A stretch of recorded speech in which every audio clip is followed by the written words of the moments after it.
21절까지 4장 13절로 21절까지 합독을 하죠. 그들이 베드로와 요한이 담대하게 말함을 보고 그들을 본래 학문 없는 범인으로 알았다가 이상히 여기며 또 전에 예수와 함께 있던 줄도 알고 또 병든 사람이 그들과 함께 서 있는 것을 보고 비난할 말이 없는지라. 명하여 공회에서 나가라 하고 서로 의논하여 이르되 이 사람들을 어떻게 할까? 그들로 말미암아 유명한 표적 나타난 것이 예루살렘에 사는 모든 사람에게 알려졌으니 우리도 부인할 수 없는지라. 이것이 민간에 더 퍼지지 못하게 그들을 위협하여 이후에는 이 이름으로 아무에게도 말하지 말게 하자 하고 그들을 불러 경고하여 도무지 예수의 이름으로 말하지도 말고 가르치지도 말라 하니 베드로와 요한이 대답하여 이르되 하나님 앞에서 너희의 말을 듣는 것이 하나님의 말씀을 듣는 것보다 옳은가 판단하라. 우리는 보고 들은 것을 말하지 아니할 수 없다 하니 관리들이 백성들 때문에 그들을 어떻게 처벌할지 방법을 찾지 못하고 다시 위협하여 놓아 주었으니 이는 모든 사람이 그 된 일을 보고 하나님께 영광을 돌림이라. 아멘. 참 난감합니다. 지금 사도들에게서 엄청난 복음이 쏟아지고 그리고 표적까지 일어나서 안전병이가 일어나는, 이거는 말로만 되는 얘기가 아니라 실제 모습이 그 현장에서 나타나니까 이것을 부인할 수가 없습니다. 그래서 그 장면을 목격한 모든 사람들이 예수를 다 믿기 시작했습니다. 그래서 무려 5천여 명이 예수를 영접하게 되었다고 합니다. 이제 예루살렘 성전이 발칵 뒤집혔습니다. 그동안 이 성전을 무대로 해서 권세를 누리던 제사장들 그리고 사두개인들, 그들이 너무나 당황을 하게 되어집니다. 그런데 어쨌든 이 문제를 해결할 수는 없고요.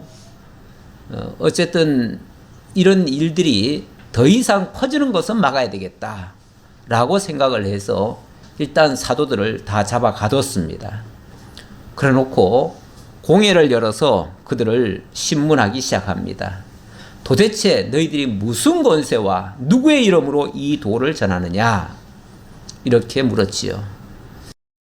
사실을 가지고 얘기하는 게 아니고 어떤 사람 또는 어떤 권위를 가지고 지금 지적을 하는 모습입니다.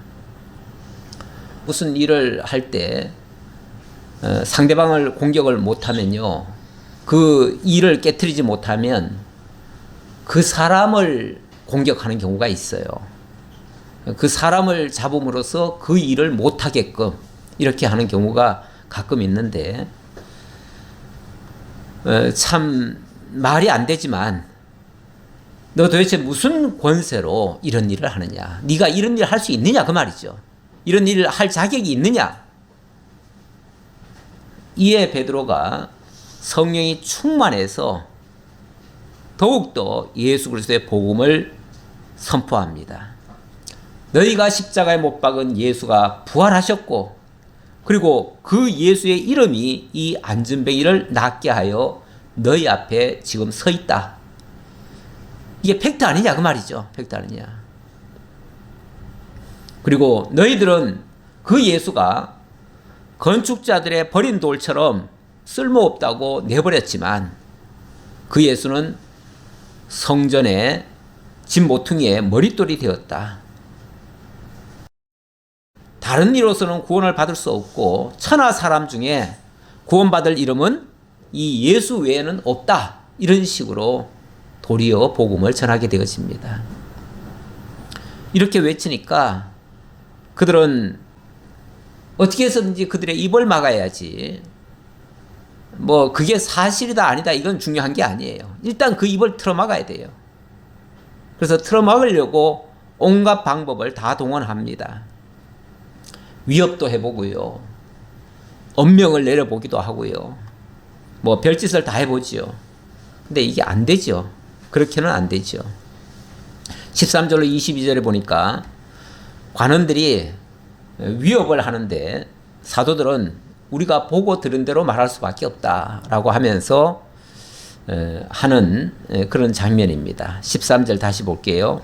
그들이 베드로와 요한이 담대하게 말함을 보고 그들을 본래 학문 없는 범인으로 알았다가 이상히 여기며 또 전에 예수와 함께 있던 줄도 알고 본래 학문 없는 범인으로 알았다. 학문 없는 제대로 배우지도 아니한 형편없는 그런 사람으로 알았다. 그 말이죠. 이 사람들이 은근슬쩍 자기의 배운 거 그거 가지고 과시하는 사람들이 있어요. 특히 아주 좋은 대학 나온 사람, 최고의 학벌을 가지고 있는 사람이 생각할 때 제대로 배우지 못한 사람들은 아주 형편없는 무식쟁이들이라고 생각을 합니다. 그래서 그들을 상대할 때 굉장히 깔보고 내려다보고 이런 경우가 있어요. 그런데 만약에 굉장히 똑똑한 말로 반발을 하고 만약에 자기 입을 못 다물게 하면은 그럴 때는 팩트 가지고 싸우는 게 아니라 너 어디 나왔어? 너 어디 학교 출신이야? 뭐 이런 식으로 하는 경우가 있어요. 그래가지고 제대로 배우지 못한 사람들, 학교 제대로 안 나온 사람들을 굉장히 무시하고 그런 사람들이 출세하거나 그런 사람들이 높은 자리에 올라가는 거 절대로 막아버리죠. 못하게 하는 경우도 있어요. 세상에 그런 경우가 있다 그 말이죠. 지금 이 말을 하는 사람들은요, 그 당시 최고의 엘리트들입니다.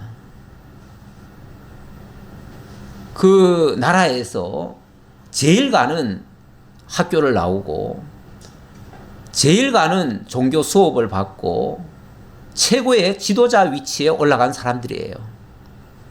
그런데 그런 사람들 눈에 베드로나 이 사도들은요, 완전히 무식하고 제대로 배우지도 못하고 뭘 알지도 못하고 그래서 어디 형편없는 그런 존재인 줄로 알았어요.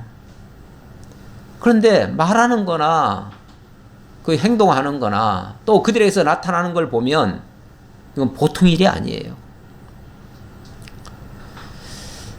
그래서 처음에는 굉장히 그들을 무시하다가 나중에는 그들을 상대로 해서 제압할 방법이 없는 거예요. 그러니까 당황스럽지요. 그 말이 틀린 건 하나도 없으니까 부인을 못 하겠고, 그러니까 다른 걸로 억압을 하는 거죠. 다른 걸로. 또 병 나은 사람이 그들과 함께 서 있는 것을 보고 비난할 말이 없는지라. 뭐라고 그들을 제압할 말이 없어요. 너희들이 틀렸다, 잘못됐다, 엉터리다 이런 걸 얘기를 해야 되겠는데, 아니 그 증인들까지 다 있는데 실제로 병이 나아가지고 병이 나은 사람까지도 그 옆에 지금 멀쩡히 있고 그 사람이 분명히 어제만 해도 안전뱅이였는데 그런 사람이 지금 옆에 지금 서 있는 모습을 보고 할 말이 없는 거예요. 뭐 하루 이틀도 아니고 거기 아마 수십 년간 거기에서 아마 안전뱅이 노릇하고 있었을 거예요. 그러니까 다 알지요. 다 아는 그 사람이 지금 멀쩡하게 나와가지고 예수의 이름으로 나와가지고 있으니, 그런데 그 예수를 자기네들은 지금 잡아 죽였는데 그 예수가 지금 부활하셔서 그 이름으로 지금 이 환자를 지금 멀쩡하게 낫게 했다니 이걸 뭘로 부인을 할 수 있냐고 말이죠. 그래서 일단은 어떤 조치를 어떻게 해야 될지 모르겠는 거예요. 어떻게 해야 될지 모르니까 일단 명하여 15절 명하여 공회에서 나가라 하고 서로 의논하여 이르되, 공회에서 나가라 하는 말은 아주 내보냈다는 얘기가 아니라 일단 저 밖에 좀 나가 있어라. 우리들끼리 먼저 이야기한 다음에 너에게 합당한 처벌을 하겠다. 이런 식이죠. 어떻게 할 줄 몰라서 지금 그러는 거예요. 지금 당황해서 그러는 거예요. 그리고 이제 자기네들끼리 회의를 합니다. 회의를 하는데 이 사람들을 어떻게 할까? 그들로 말미암아 유명한 표적 나타난 것이 예루살렘에 사는 모든 사람에게 알려졌으니 우리도 부인할 수 없는지라. 있는 사실을 부인할 수는 없잖아요. 팩트를 가지고 지금 얘기하는데 그걸 부인할 수는 없어요. 그래 어떻게 했으면 좋겠느냐. 이거 큰일 났다. 어쨌든 이 사실이 더 이상 사람들에게 퍼져서는 안 된다. 여기는 이제 다 동의한 거예요. 자, 퍼지지 않게 하려면 어떻게 해야 되는가? 이것이 민간에 더 퍼지지 못하게 그들을 위협하여 이후에는 이 이름으로 아무에게도 말하지 말게 하자 하고 그들을 불러 경고하여 도무지 예수의 이름으로 말하지도 말고 가르치지도 말라 하니, 그래서 다시 쟤들을 다시 불러왔어요. 불러다 놓고 마지막으로 경고하는데, 만약에 이 이름으로 다시 전파하든지 또 이런 뭐 표적을 한다든지 너희들이 하는 것까지는 좋은데 예수가 그렇게 했다라고까지는 하지 말아라. 예수가 했다고는 하지 말아라. 뭐 이런 식이죠. 그래서 그 이름으로는, 예수의 이름으로는 도무지 말하지도 말고 가르치지도 말아라. 모든 금지령을 내린 거예요. 그랬더니 베드로와 요한이 대답하여 이르되, 하나님 앞에서 너희의 말을 듣는 것이 하나님의 말씀을 듣는 것보다 옳은가 판단하라. 너희도 생각이 있으면 한번 판단해봐라. 양심이 있으면 솔직하게 한번 판단해봐라. 우리가 하나님 앞에서 하나님의 말씀을 듣는 것이 옳은가, 너희의 말을 듣는 것이 옳은가? 그럼 뭐 두말할 것도 없이 하나님의 말씀을 듣는 것이 옳지요. 그리고 너희의 명령을 따르겠느냐, 하나님의 명령을 따르겠느냐 하면은 당연히 하나님의 말씀을 따라야지요. 그러면서 우리는 보고 들은 것을 말하지 아니할 수 없다. 내가 하고 싶다고 하고 하기 싫다고 안 하는 게 아니라 하나님이 보여주시고 들려주신 것을 어떻게 말하지 않겠느냐 그 말이죠. 너희 같으면은 들은 것을, 본 것을 말하지 않겠느냐? 누구든지 본 것을 얘기하고 들은 것을 말할 수밖에 없지 않느냐? 사실 이 말은 거의 죽음을 각오하고 하는 말 아니겠어요? 이런 말은 원래는 못할 말이에요. 못할 말인데 지금 뭐 베드로나 이 사도들은요, 성령이 충만한 상태에서 지금 하는 거라 죽음이 두렵지 않습니다. 전혀. 그러니까 이런 말을 하는 거예요. 그랬더니 21절, 관리들이 백성들 때문에 그들을 어떻게 처벌할지 방법을 찾지 못하고, 방법을 못 찾아요. 어떤 방법이 없어요. 어떻게 제재할 방법이 없어요. 그래서 할 수 있는 거라고는 다시 위협하여 놓아주었으니, 다시 위협하여, 또 만약에 이렇게 한다면은 그때는 죽일 줄 알아. 그 말이죠. 죽을 줄 알아. 반드시 죽을 거야, 너희들. 죽기 싫으면은 말 들어. 그 얘기죠. 그리고 놓아주었어요. 이는 모든 사람이 그 된 일을 보고 하나님께 영광을 돌림이라. 모든 사람이 다 영광을 돌리고 있는데 어떻게 안 내줄 도리가 없잖아요. 그래서 어쩔 수 없이 내줬다는 거예요. 22절, 이 표적으로 병 나은 사람은 40여세나 되었더라. 끝에 이 말은 왜 나왔을까요? 이 표적으로 병 나은 사람은 40여세. 40여세란 말은요, 40이 넘었다 그 소리예요. 이 여라는 말이 넘었다는 뜻이에요. 40여세다 그 말은 40이 훨씬 넘은 사람이다. 그러니까 이런 사람이 빈말로 하지 않는다 그런 뜻이죠. 이 사람이 자기가 지금 안전뱅이로 있다가 40년간 쉽게 말하면 안전뱅이로 있다가 이제 멀쩡하게 나왔는데 이게 어떻게 뭐 무슨 쇼를 하겠느냐 그 말이죠. 그만큼 40년 동안 다 안전뱅이로 보여줬던 사람인데 그런 사람이 멀쩡히 나은 것을 이것을 뭘로 부인할 수 있겠느냐. 아무도 부인할 수 없었다 그 말이에요. 참 답답하지요. 답답해요. 순교 역사에 그런 이야기가 있다고 그래요.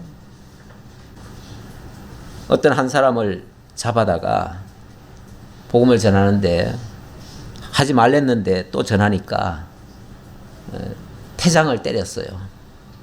그런데 이 태장을 맞은 사람이 웃으면서 밝게 웃으면서 찬양을 하더라는 거예요. 그러니까 그냥 재판장이 막 화가 머리끝까지 나죠. 지금 때리고 있는데도 지금 반성은커녕 웃고 있어요. 그러니 저놈을 어떻게 했으면 좋겠느냐. 저놈 죽여야 되겠다. 사형을 내려야 되겠다. 그랬더니 옆에서 보좌관이 있다가 하는 말이 아마도 죽이면은 자기가 순교했다고 더 기뻐할걸요? 그러면 안 되겠다. 저놈을 멀리 어디 갖다가 유배를 시켜야 되겠다. 그랬더니 유배시켜 놓으면요. 거기서 날마다 하나님 앞에 감사하다고 아마 기도할걸요? 아니 도대체 때려도 안 되고 죽여도 안 되고 유배를 보내도 안 된다면 그럼 저놈을 어떻게 해야 되겠느냐? 어떻게 했으면 좋겠느냐? 그랬더니 저놈에게 돈을 많이 주세요. 그러면은 틀림없이 그 돈 가지고 타락할 겁니다. 타락하는 게 저 사람을 망가뜨리는데 처벌하는데 최고의 약이 될 겁니다. 그렇게 했대요. 참 성도라면 그런 협박 가지고 되는 게 아니죠. 아니 죽음을 두려워하지 않는데 뭐가 겁이 나겠어요. 원래 죽음까지 두려워하지 않으면요 세상에 무서운 것이 하나도 없어요. 모든 무서움은요, 모든 두려움은 죽을까봐 두려운 거거든요. 왜 두려워해요? 죽을 뻔했어. 죽을 줄 알았어. 죽을까봐 그러는 거죠. 죽을까봐. 그런데 죽으면 더 좋다고 생각하면 뭐가 두려워해, 더 이상? 죽음까지 두려워하지 않는 사람은요, 막을 수가 없어요. 히브리서에서 세상이 감당치 못할 믿음을 가졌다 그러는데 그 말 하기 전에 무슨 얘기가 나오냐면 많은 사람들을 잡아다가 토굴에 집어넣고 톱으로 썰고 무슨 했다고 그런 얘기가 쭉 나와요. 예. 그런데 그걸 당하면서도 그들이 기뻐했다는 거예요. 도대체 어떻게 기뻐할 수 있느냐? 저렇게 죽여도 기뻐하는데 저런 사람을 어떻게 막을 수 있겠느냐? 이게 세상이 감당치 못할 믿음이다. 이렇게 정의를 내렸거든요. 예. 많은 믿음의 선진들이 그런 모습을 보이니까 그런 사람은 감당할 수가 없지요. 사도 바울도 골로새서 1장 24절에 보니까 나는 이제 너희를 위하여 받는 괴로움을 기뻐하고 그리스도의 남은 고난을 그의 몸된 교회를 위하여 내 육체에 채우노라. 성도들을 위해서 받는 괴로움을 오히려 기뻐한대요. 그리고 그리스도의 그 남은 고난 또는 그 십자가를 지는 것, 그걸 자기 육체에 채우는 것을 기뻐하고 있다는 거예요. 그러니까 그리스도를 따라서 죽는 것을 기뻐하고 있다니 그런 사람을 어떻게 막아요? 어떻게 이겨요? 제가 오늘 묵상한 말씀이 마가복음 13장 9절 이하의 말씀인데 물론 이거는 예수님이 장차 제자들에게 이런 일이 있을 것이다 라고 예언해 준 말씀인데요. 사람들이 때가 되면 너희를 공에 넘겨주겠고 너희를 회당에서 매질하겠으며 나로 말미암아 너희가 권력자들과 임금들 앞에 서리니 이는 그들에게 증거가 되려고 그런다. 증거가 되게 하려고 그런다. 그럴 때에 사람들이 너희를 끌어다가 넘겨줄 때에 무슨 말을 할까 염려하지 말고 무엇이든지 그때 너희에게 주시는 그 말을 하라. 말하는 일은 너희가 아니요 성령이시니라. 지금 베드로가 그런 상황에 지금 처해진 거예요.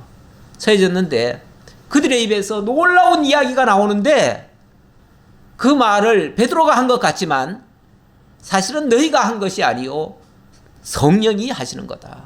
이렇게 지금 말하고 있는 거예요. 성령이 충만한 상태에서 성령이 말하게 하심을 따라서 이 말을 하니 그 말을 누가 맡겠느냐 그 말이죠.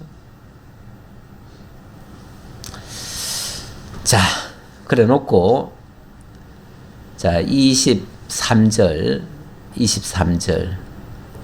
31절까지 사도들이 주께 간구하며 담대하게 말씀을 선포하는 장면입니다.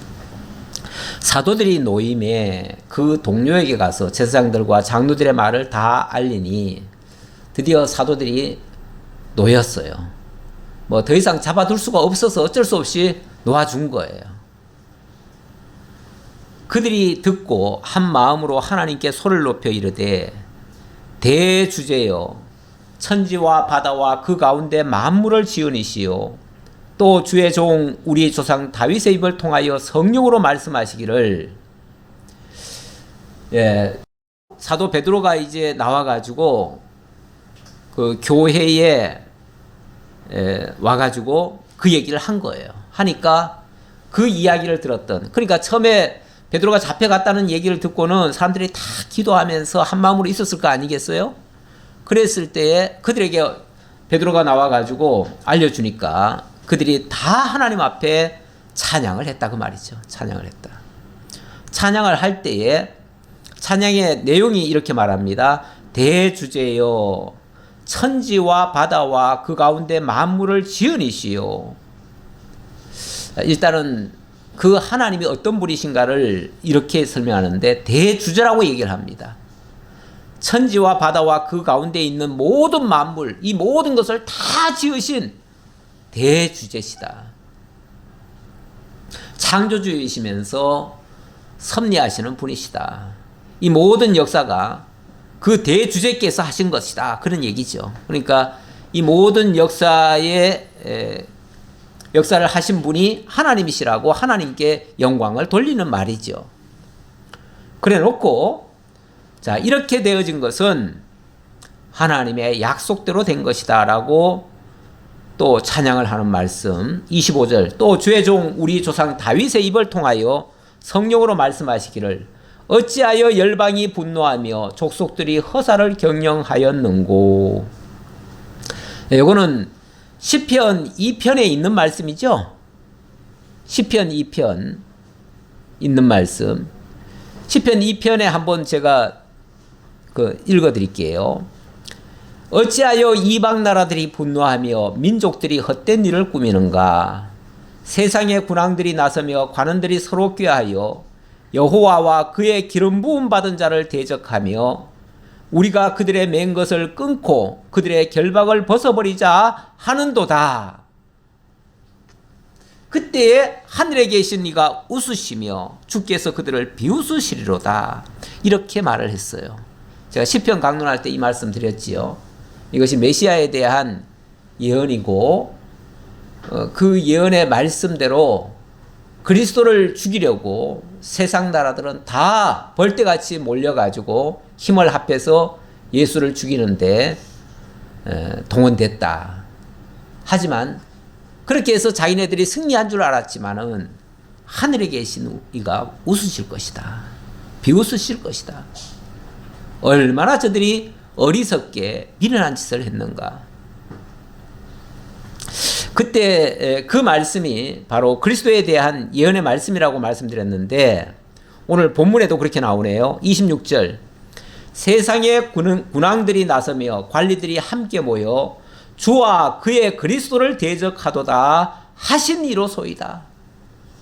이 사건을 통해서 저 많은 자들이 몰려가지고 함께 이 예수를 대적하고 그렇게 했는데 결국 이 예언의 말씀대로 그리스도가 그들을 정말 하늘에 계신 이가 웃으시면서 그 그리스도를 승리케 하신 것이다. 이렇게 지금 증언하는 말이죠. 그러면서 과연 헤롯과 본디오 빌라도는 이방인과 이스라엘 백성과 합세하여 하나님께서 기름 부으신 거룩한 종 예수를 거슬러 하나님의 권능과 뜻대로 이루려고 예정하신 그것을 행하려고 이 성에 모였나이다. 지금 예루살렘 성에서는 물론 여기 헤롯과 본디오 빌라도가 한 일은 이미 이전에 한 일이죠. 한 일이긴 하지만 그들부터 시작해가지고 지금 현재 제사장들과 그 사두개인들과 이들이 같이 합세해서 똑같은 생각으로 하고 있는 걸 지금 다 통칭해서 하는 말이죠. 결국 세상의 군왕들과 모든 권세자들 다 힘을 모아서 함께 하나님의 기름 부으신 종 예수를 죽이려고 다 모여서 작당들을 하고 온갖 방법을 다 동원했지만 그러나 그들이 승리한 게 아니고 그리스도가 승리하셨고 하나님이 예수가 그리스도이심을 증거한 것이다. 그 얘기죠. 결국 그들이 합세해서 잡아 죽인 그 예수가 하나님이 약속하셨던 그 메시아다. 이 얘기를 하는 거예요. 이 얘기. 그러면서 29절입니다. 주여 이제도 그들의 위협함을 굽어 보시옵고 또 종들로 하여금 담대히 하나님의 말씀을 전하게 하여 주시오며 손을 내밀어 병을 낫게 하시옵고 표적과 기사가 거룩한 종 예수의 이름으로 이루어지게 하옵소서 하더라. 이건 이제 기도의 내용이죠.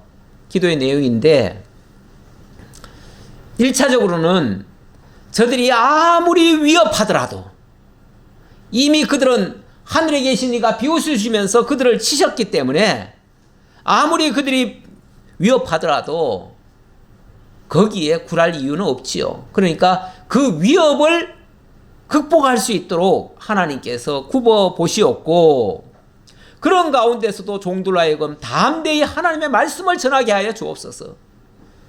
제일 강력한 기도는 어떤 상황에서도 어떤 위협에서도 어떤 죽음의 상황에서도 하나님의 복음이 증거되는 데에 장애가 없도록 해 주옵소서. 그 얘기죠. 이들이 뭐 다른 걸 위해서 기도하는 게 아닙니다. 오직 하나님의 말씀을 어떤 상황에서도 전할 수 있기를 구하는 기도였어요. 그리고 손을 내밀어 병을 낫게 하시옵고 손을 내밀어 병을 낫게 하시옵고 그랬는데 우리가 손을 내밀면 병이 낫게 해달라고 하는 말입니까?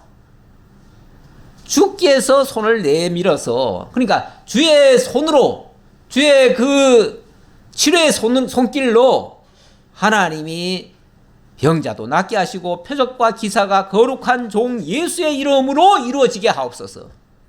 예수의 이름으로 모든 역사들 거기에는 뭐 병 낫는 것도 한 예지만은 병 낫는 것만을 목적으로 한 게 아니라 모든 표적과 기사 이거 사람이 할 수 없는 그런 일들 그게 바로 다 표적과 기사들 아니겠어요?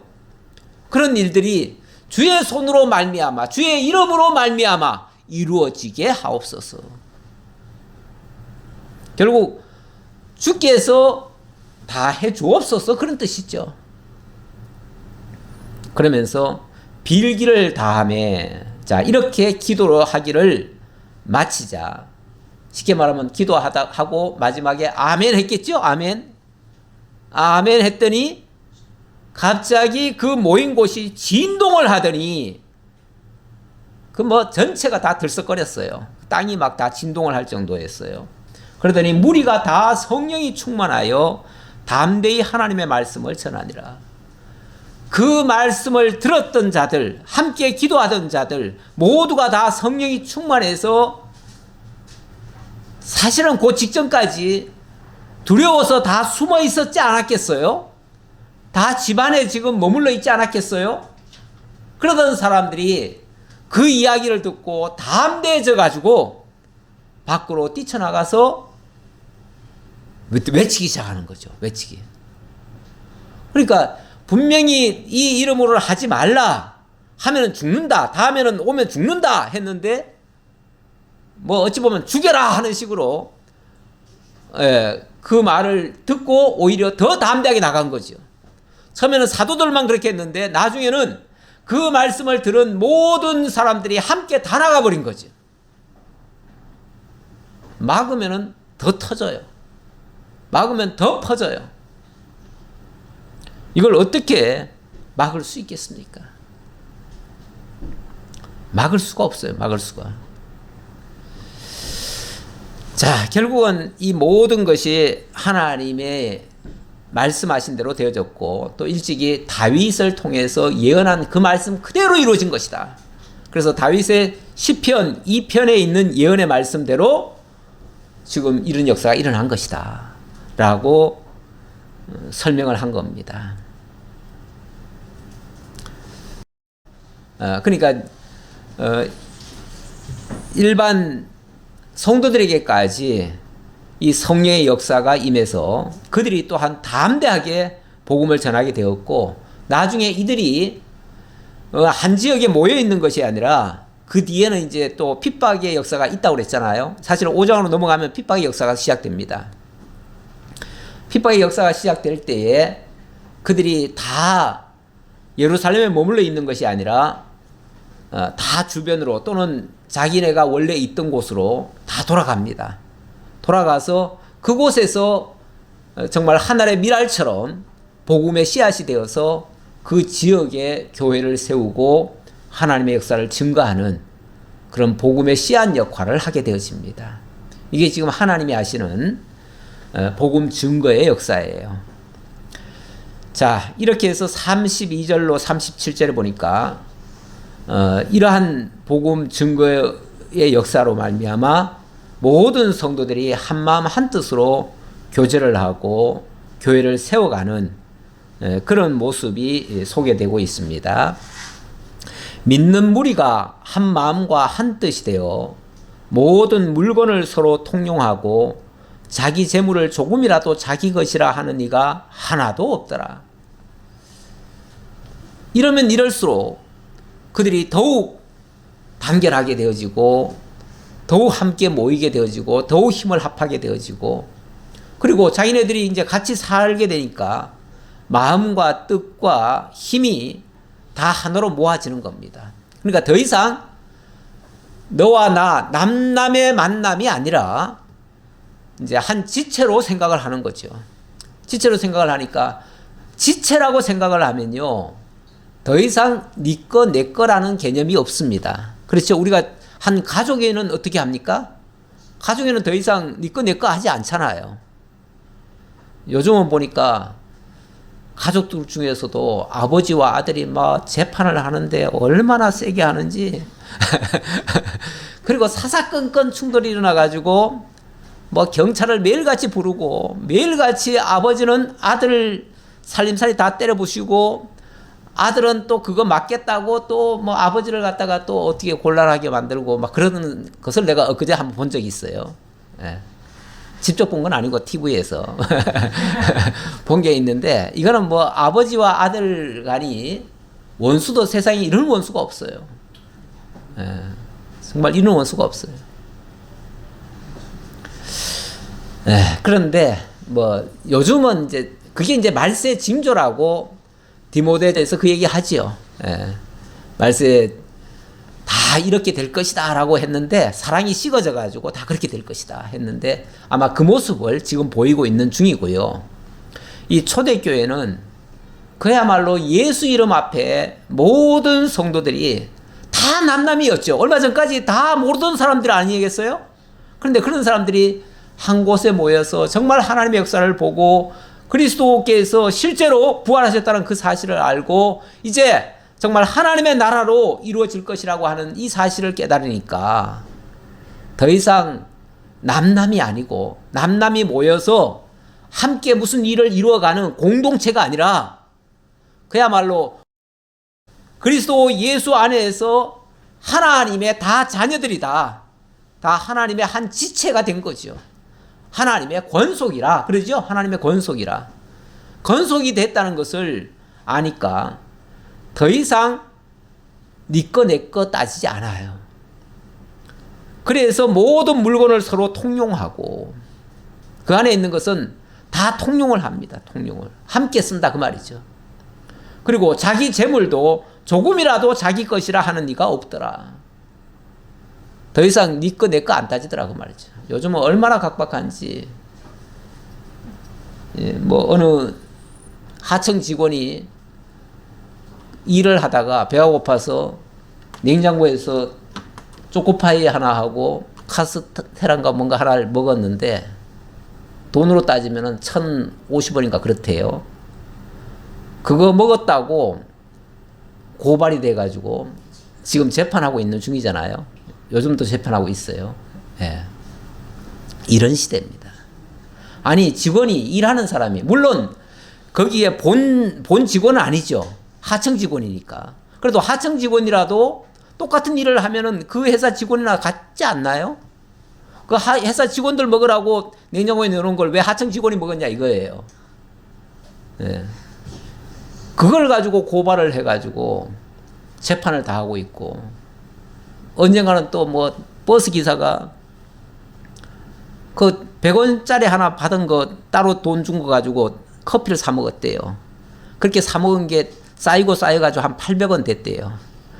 그거 800원 그거 커피 사 먹었다고 그걸 또 고발해가지고 그 사람 그 잘랐잖아요. 예. 이런 세상입니다. 얼마나 각박한 세상인지 몰라요. 그런 세상에서 이런 이야기는요, 꿈 같은 이야기예요. 꿈 같은 이야기. 꿈 같은 이야기인데, 하나님께서 세워가시는 하나님의 나라는 이런 나라의 모습일 수도 있습니다. 어찌 보면 하나님의 나라를 지금 이들에게 어찌 보면 작은 하나님의 나라의 모습을 보여주는 거예요. 보여주는 모습이 모든 것을 서로 통용하고 자기의 재물을 조금이라도 자기 것이라고 하는 이가 없더라. 사도들이 큰 권능으로 주 예수의 부활을 증언하니 우리가 큰 은혜를 받아 이 모든 것이 하나님의 은혜임을 깨달아 그런 뜻이에요. 그 은혜임을 깨달아.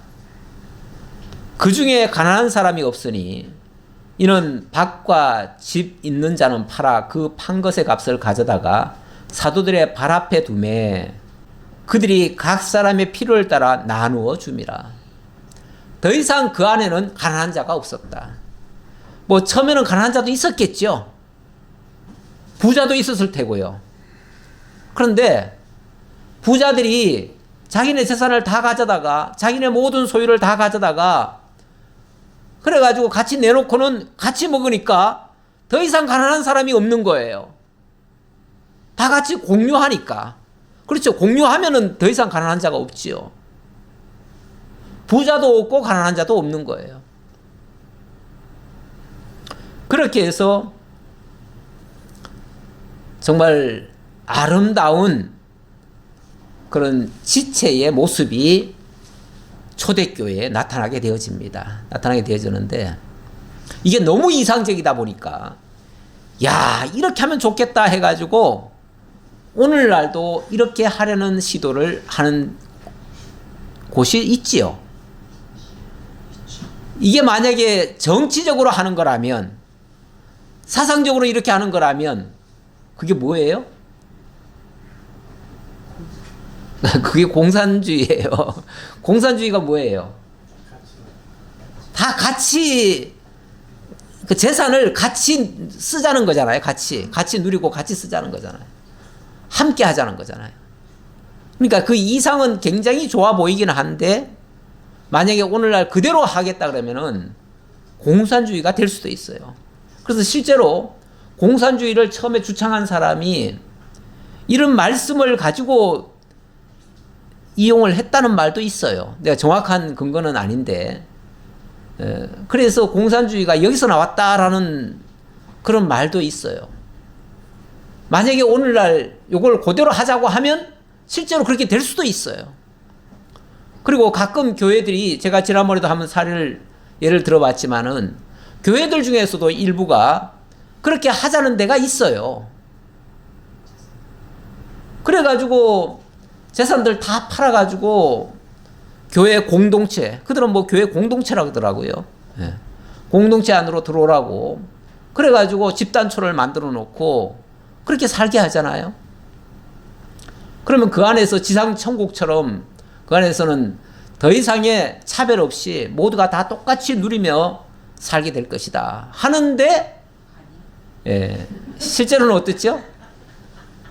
그들은 다 거지가 돼버리고, 그리고 그들은 그 안에 들어와 가지고 평생을 일을 하는데 돈 한 푼 못 받고, 월급도 없고, 죽도록 중노정마하고, 그 중에 몇 사람들만 그 돈 가지고 호요식하고 왕국을 만들고 왕으로 군림하고 이렇게 하죠.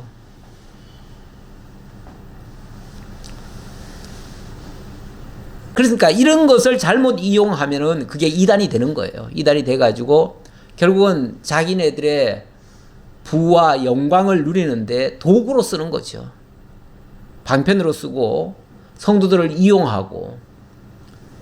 참 우리 성도님들은 대체적으로 믿음이 있고 순수하기 때문에 이런 말을 그냥 그대로 고지고대로 듣고 또 그대로 따라가시는 분들도 가끔은 있어요.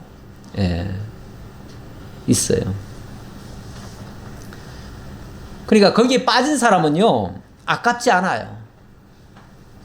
그래서 그 일본에서도 어떤 사람이 자기 어머니가 그냥 10억 엔을 갖다가 바쳤잖아요. 10억 엔을 재산을 다 갖다 팔아가지고 다 갖다 바치니까 그 아들 입장에서는 자기가 거지가 돼버렸어요. 그러니까 그렇게 한 사람을 죽여야 되겠다 했는데 어느 날 보니까 어느 정치인이 그걸 옹호하고 있어요. 그러니까 그 정치인을 그냥 총을 쏴가지고 죽였잖아요.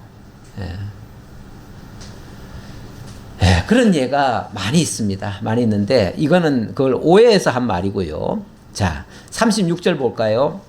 구브로에서 난 레위족 사람이 있으니 이름은 요셉이라. 사도들이 일컬어 바나바라, 번역하면 위로의 아들이라 하니 그가 밭이 있음에 팔아 그 값을 가지고 사도들의 발 앞에 두니라. 이건 이제 한 예를 든 거예요. 이런 사람이 아마 많았을 거예요. 많았을 텐데 그 중에 한 대표적인 한 사람을 소개를 하는데, 이 사람은 구브로에서 원래 태어났는데 사실은 레위족이었다. 그러니까 유대인들이 여기저기 흩어져 있었잖아요. 흩어져 있는 나그네들이 많았는데 아마 거기 가서 엄청나게 돈을 많이 벌었는가 봐요. 그래가지고 그 사람이 아마 그 땅을 다 팔아가지고 그 값을 가지고 와서 사도들의 발 앞에 놨어요. 그러니까 쉽게 말하면 오늘날로 말하면 연보를 한 거예요. 하니까 사도들이 이거는 이제 공적인 재산이 됐잖아요. 그러니까 그걸 가지고 모든 사람이 다 마음껏 쓸 수 있도록 그렇게 해줬다 그 말이에요. 그렇게 해주면서 이 사람이 이 교회를 위해서 이렇게 크게, 가장 어려울 때 아니겠어 사실은? 이게 사실 이때가 좋았을 때가 아닐 거 아니에요. 보나마나 굉장히 어려웠을 때인데 이런 사람이 일종의 솔선수범으로 이렇게 하고 나니까 그 뒤에 계속해서 이런 일들이 많이 벌어진 거예요. 아마 거기에 첫 번째로 한 사람 같아요. 이 사람이 그렇게 하는 바람에 교회가, 그 어렵던 교회가 쉽게 말하면은 숨통이 튄 거예요. 그리고 모든 성도들 다 어찌 보면 다 도피처처럼 그 교회로 찾아온 사람들에게 걱정 없이 살 수 있도록 해줬어요. 그러니까 이 사람이 그 어려운 교회를 크게 위로한 사람이에요. 그렇죠? 굉장히 어려운 그 위기를 넘길 수 있도록 그 어려운 시절에 그걸 해준 사람이잖아요. 그러니까 그 사람을 가리켜서 뭐라고 그랬냐면 바나바라 이렇게 불러줬어요. 그 사람 본래 이름은 요셉이에요. 요셉인데 이 사람을 바나바라고 불러줬어요. 근데 바나바라는 뜻이 뭐냐면은 번역하면 위로의 아들이라. 먼저 우리 개혁성경에서는 뭐라고 그랬냐면 권위자라 이렇게 얘기를 했어요. 권위자라. 권위. 그냥 이 권위를 부린다 그런 뜻이 아니고 크게 위로하는 사람이다. 많은 사람들을 그 어려움에서부터 다 해방시켜준 사람이다. 굉장히 큰 교회의 큰 공로자다. 그런 얘기예요. 큰 공로자다. 그런 뜻이에요.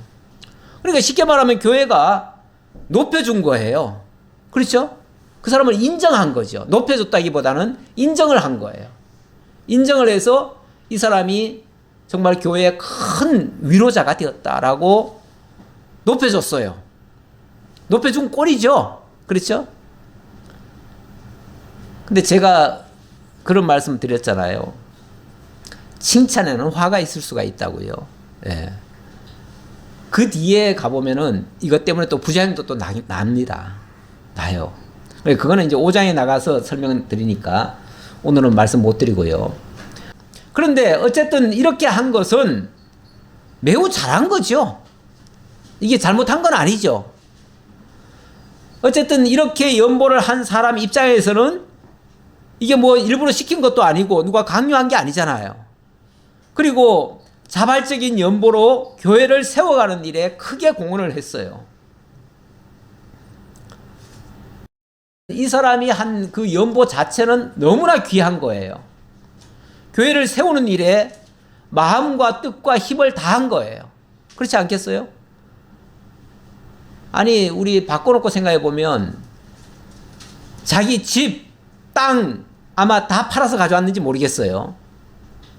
그렇게 했다면은 그 사람 자기의 전부를 다 바친 거 아니겠어요?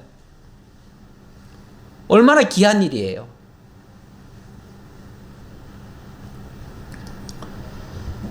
우리 예수님께서 내 마음을 다하고 뜻을 다하고 힘을 다하여 주 너의 하나님을 사랑하고 또한 이웃을 이와 같이 사랑하라 그렇게 말씀하셨는데 우리가 마음과 뜻과 힘을 다하는 것 아낌없이 다 내어주는 것 뭘로 표시가 됩니까? 물론 몸으로도 할 수 있지요. 몸으로도 할 수 있지만 또 자기가 그 피땀 흘려서 번 돈으로 그렇게 하는 것도 굉장히 귀한 거죠. 그 자체가 잘못된 건 아닙니다. 그거는 굉장히 귀한 것이고 그것은 진짜 그리스도께서 자기 목숨까지 버리시면서 우리를 위해서 희생하신 것처럼 자기가 가장 소중히 여기던 거 그것을 아낌없이 내어준 거나 똑같은 거예요. 그러니까 그 자체는 매우 소중한 겁니다. 그것이 자발적으로 되어지고 그것이 교회를 위해서 또 복음을 전파하는 일에 귀하게 쓰여졌다면 그것은 하나님 앞에 마땅히 드려질 만한 향기로운 제물이 됩니다. 그래서 사도 바울도 빌립보서 4장 18절 이하에서 이는 받으실 만한 향기로운 제물이요 하나님을 기쁘시게 한 것이라 이렇게 얘기를 했는데 그거는 단순히 그 물질이 그렇다는 얘기가 아니에요. 그 물질 속에 담겨 있는 그 사람의 그 마음, 그 중심이 하나님 앞에 향기로운 제물로 드려진 것이다. 그 얘기예요. 원래 하나님이 받으시는 것은 돈 자체가 아니고 물질 자체가 아니고 그 물질에 담겨 있는 그 사람을 하나님이 받으시잖아요. 그 사람의 중심을 받으시잖아요. 그런 면에서 신약 시대에 드려지는 연보, 이 연보는 단순히 물질이 아닙니다. 물질이 아니고 그 사람의 마음과 뜻과 정성과 힘이 모아진 그런 소중한 그런 어떤 결정체 같은 거예요. 그런 그 마음을 담고 있는 그릇과 같은 거예요. 그릇과 같은 거.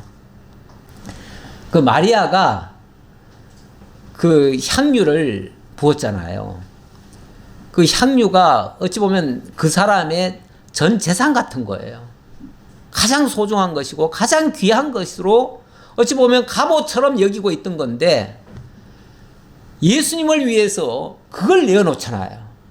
그건 자기의 모든 것을 다 내어놓는 거나 똑같아요. 근데 그 얘기할 때에 사람들은 막 비난을 했어요. 막 비판을 했어요. 그랬을 때에 예수님이 많은 사랑을 받은 자는 많이 사랑하느니라 이런 표현을 썼어요. 그 여자가 그 옥합을 다 깨트릴 수 있었던 것은 그가 받은 사랑이 너무 크다는 것을 깨달았기 때문에 그렇다 그 말이에요. 연보라고 하는 것도 사실은 우리가 하나님의 사랑을 깨닫지 못하면 할 수 없습니다.